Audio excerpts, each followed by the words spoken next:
Right, if you asked 10 producers what the hardest thing was to get their head around, I reckon at least 8 of them would say chords. So in this video, I'm going to be showing you why chords are actually easy. It's been said countless times that chords are often the backbone of most modern music, and they serve as a base to build the rest of your melodies and track around. Beginner music producers usually find keys, scales and chords the most challenging part of music production, and here's my theory as to why that is. In this day and age, there are millions of videos, articles and other learning media on the internet, and that can be both a gift and a curse.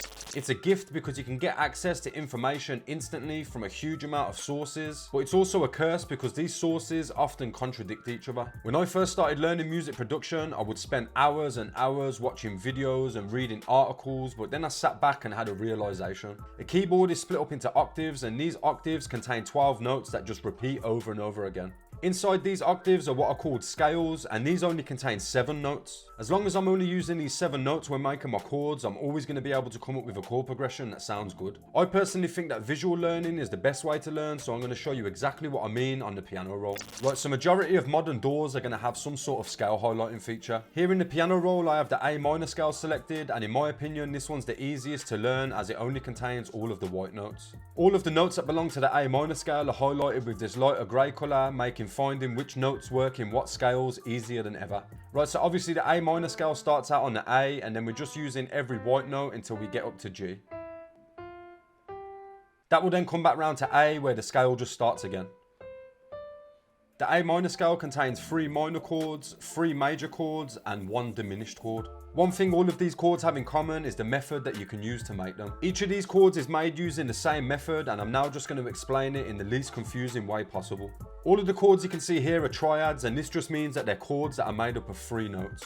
All triad chords, major or minor, are made up of the root note, which is the bottom note in the chord, and the other 2 notes that complete the chord are known as the 3rd and the 5th. This stays the same whether you've got a major or minor chord. So this A minor, for example, the A is our 1, the next highlighted note is 2, the next highlighted note is 3, which will be our 3rd, the next highlighted note is 4, and of course the next highlighted note is 5, which is going to be our 5th. This is the same with the C major chord, with C being our 1, the next note being 2, E being our 3rd, the next note being 4, and then G being our 5th. This stays the same for all root position chords, whether they're minor or major. So next we need to take a look at the difference between a major and minor chord.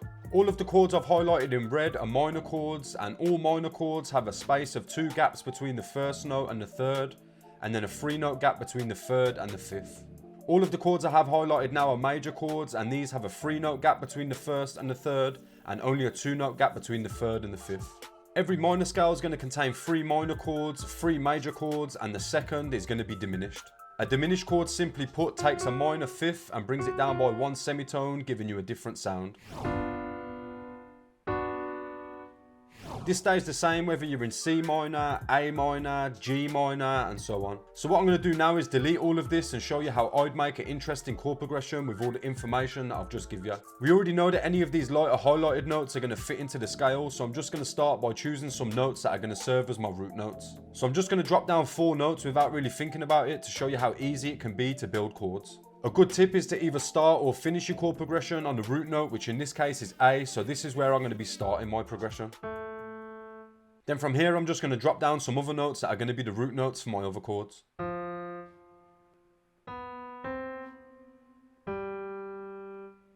Now for each chord, I want you to look at these bass notes as the 1. So we know that we want to skip the 2 and we want to place down the 3rd. And then we also want to place down the 5th, so I'm going to skip the 4th note in the scale and place the 5th down. This has then given me an A minor chord. Now moving on to the next one, again I'm going to think of this F as my 1. I want to skip 2 and place down the 3rd, and skip 4 and place down the 5th. And this will give me an F major chord. Now I just need to repeat this for my other notes, so if C is my 1, I want to skip the 2, place the 3rd, skip the 4th and place the 5th. Then again I'm just going to repeat that for my last chord. And just like that, we have a progression of triad chords that sound like this.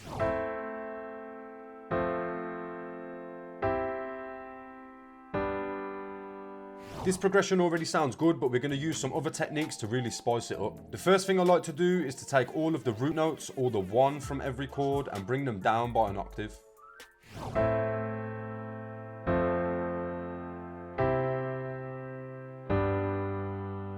You can also take these root notes and put them up an octave if you want your chords to sound extra thick.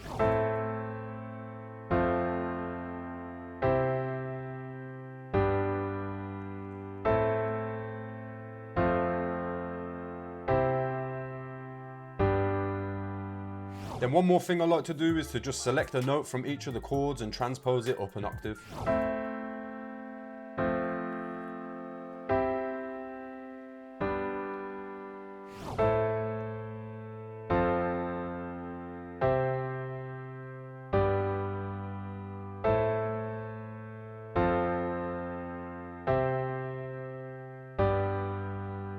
So literally within a minute, I've taken my root notes and added the third and fifth to turn them into triads, and then copied and moved a few notes to make these chords sound a lot more complex. From here, you can then start thinking about counter melodies, which I'm actually going to be covering in one of my next videos. But for now, here's how this chord progression would sound in the context of a full beat.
And that is going to bring us to the end of the video. If you enjoyed this video or if you learned anything new from it, then make sure to hit the thumbs up button before you leave. And if you're new to the channel, then do me a favor and hit that subscribe button too. We're inching closer and closer to 3K, and as soon as we get there, I'm going to be dropping a free loop kit for all of my subscribers. If you'd like to see some more chord related videos, I'll leave links to them here and here.